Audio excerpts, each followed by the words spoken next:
Peace be with you, everyone. Welcome to my channel. My name is Trevor. Really grateful to have you here. And today's video, I'm just going to be doing a recap of my weekly fragrance rotation, rounding out the third week of June here. I believe the 19th through the 25th. Just starting off with Monday, then I went with Eau Givree from Hermes, the newest flanker to the Terre d'Hermes line. This one has juniper berry, which gives it a nice, crisp, cool air accord, surrounded by a citron, citrusy note, and these two kind of come together to give a very refreshing opening. It kind of reminds me of sour Fruit Loops, the cereal Fruit Loops with, you could kind of think of like the sour sugar that they put on Sour Patch Kids or sour Skittles. That sort of kind of really rindy sour citrus with some fruity citrusy aspects as well. You can kind of think of maybe the orange and yellow Fruit Loops. So you get that fruity nuance from the citrus, but also the rindy sour aspects of it. And then it dries down into the traditional Terre d'Hermes DNA, that kind of powdery, woody quality. The only thing with this fragrance for me is that I get about 3 hours tops, which isn't too bad for a summer fragrance, as those lighter citrus style fragrances don't tend to last as long. But at least right now, it's a little bit disheartening since these aren't too discounted at discounters right now. I ended up paying right around $100 for this. I think once it comes back down to about where the other Terre d'Hermes flankers are at, around the $70 mark, I think I'd be a little bit happier with that 3-hour performance. So that was Monday's Terre d'Hermes Eau Givree. Really nice, kind of rindy, sour, powdery, woody fragrance. Kind of reminds me and wears in a similar way to Roja's Elysium Parfum Cologne. Doesn't smell exactly the same, but they both have that juniper citrus thing going on, so maybe a budget alternative to that. Okay, next. Tuesday, still kind of dealing with some hazy weather. All last week we had that smoke coming in from the Canadian wildfires. And it also has been unseasonably dry this June for us. We've been having a little bit of a drought. The grass is browning a bit where I'm at. So in combination with the hazy smoke and the dryness, it was kind of an ambivalent sort of weather pattern. Again, something I might have reached for a blue fragrance in, but instead I decided to grab for this one because I hadn't worn it in a while, and it's perfect for the month of June in my opinion, and that is Sean John's 3 a.m. Really amazing fig and leather and gin and tonic. Fig, leather, gin and tonic are kind of the main accords here, and then of course the best atomizer out of any fragrance I've ever seen. Unfortunately, I believe this has been discontinued. It's all but dried up at the rack stores and even online at the discounters.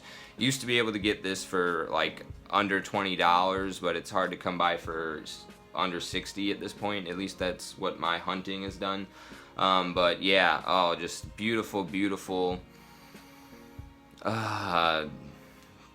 The fig note in here is like super juicy and playful and fun, and then the leather gives it a really nice backbone and some depth.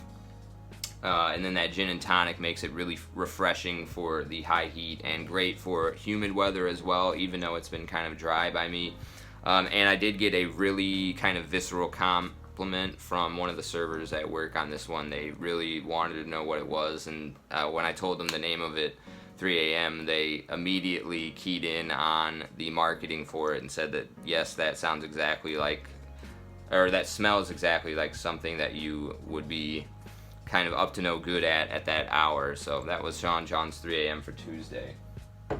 Okay, Wednesday, I was really in the fig mood after wearing 3 a.m. on Tuesday. Again, the weather was still kind of dry and smoky, you could say, but I was just feeling fig at the moment, and so I reached for this one, Philosykos Eau de Toilette. This is from the house of Diptyque. Only fragrance I own from them. I'm definitely interested in exploring more from the house because this is one of my favorites in my collection. Really nice woody, but also creamy, sweet coconut, and then super green fig. So like a very unripened green fig note, some woody aspects from the fig tree, and then a really nice creamy coconut sweetness. Surprisingly very refreshing though. It definitely has a dewy, watery style quality from maybe fig leaf in here. There's many nuances of the fig, from the fruit to the woods of the tree to the leaves of the tree. These are all present in this composition here. One of the best, if not the best, fig fragrance I've gotten my nose on, and a pretty affordable niche fragrance. I think you can get the 50 mLs, which this bottle is, for even like $100, under $100 if you can get a good deal on it. But yeah, this one was just a very enjoyable wear for me on Wednesday. Didn't get any compliments, but it was just nice, easy, and pleasant, and catching a lot of whiffs off of this one throughout the wearing experience. Projection and longevity on this are about average, you know, like 4 to 5 hours, I want to say, is what I get out of this one. Okay, so Thursday. Yeah, Thursday. I had some family come in from out of town. They were just showing up, flying in from Arizona. We had a memorial service for my uncle that had passed, that was being held over the course of the weekend.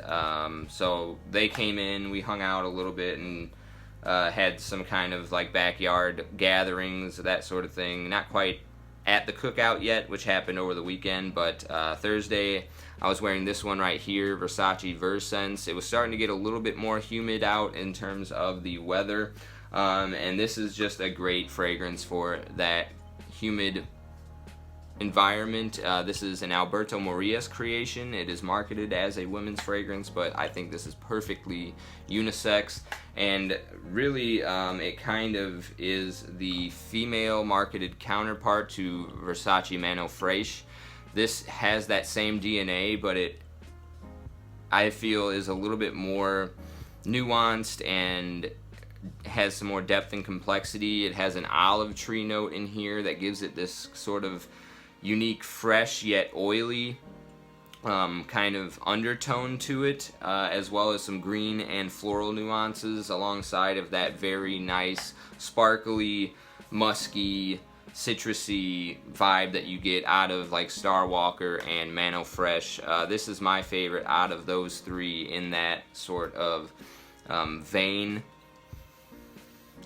Yeah, and I think Olivier Cresp did Mano Fresh. I forgot who did Star Walker. I think Michelle Almerac maybe. But yeah, I think Alberto Morillas, the king of freshies, outdid himself on this one here. This is Versace Versense, and I did get a compliment on this one as well from one of my cousins that came in from Arizona. So that is Versace Versense for Thursday.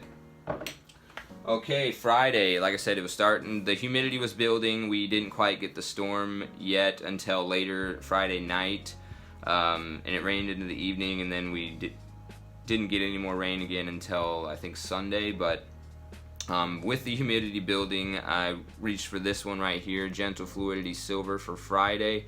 This is, I think, a great high humidity fragrance. It's got this really nice freshness to it. Juniper berries are going to be another key player in here, just like we saw in Eau Givree. They have that really nice kind of tart, sharp, but very cooling sensation.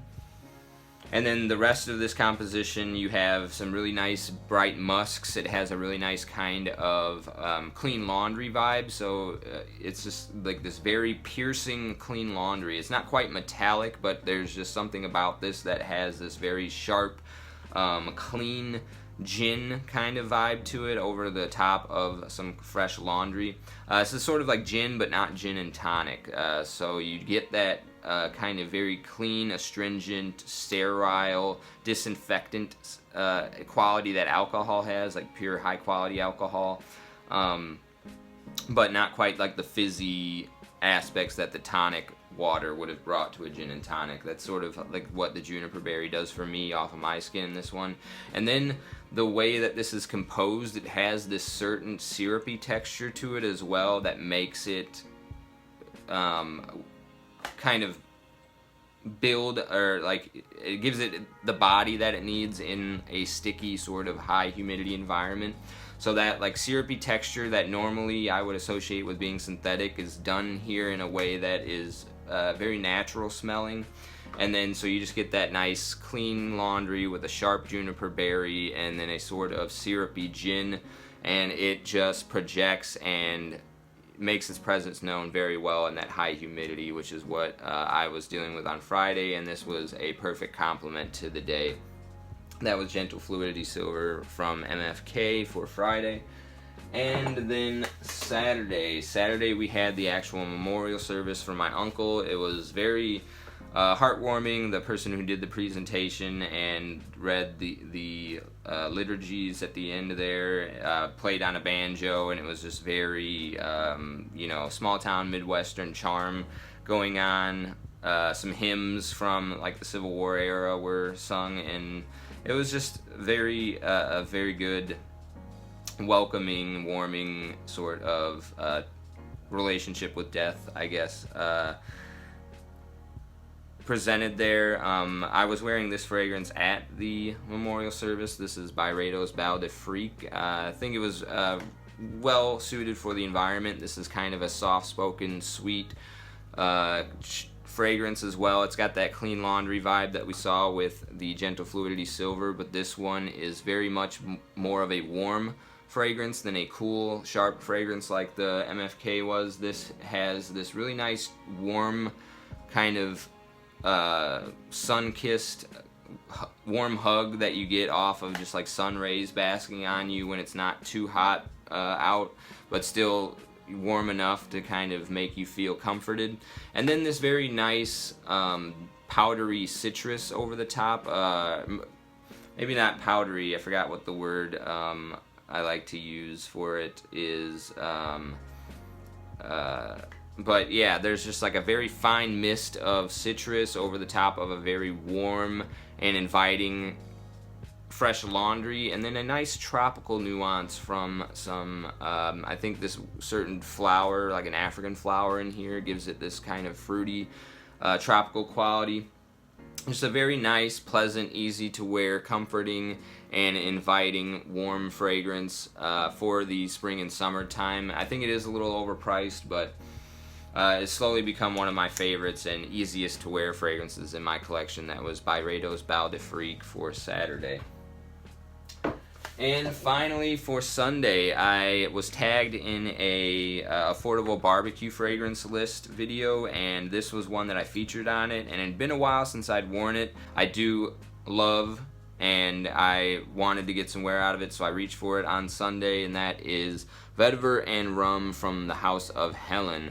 As you can see, I've probably gone through about like 10 or so mLs on this one. Really nice, classy, rich, and dense sort of creamy vetiver. Very soapy vetiver, very creamy. Only detraction from this fragrance, or only critique I really have of it, is that it is pretty linear. There's not a lot of complexity to it, but there is a lot of richness and depth to it. It's not that complex. It's sort of linear, a very dry lemon, almost like dehydrated lemon crushed into a fine powder, mixed in with a very creamy, soapy vetiver. And then a hint of white rum is sort of what articulates this fragrance in terms of its note composition. There's also like a mimosa note in here that gives it this sort of shimmery quality.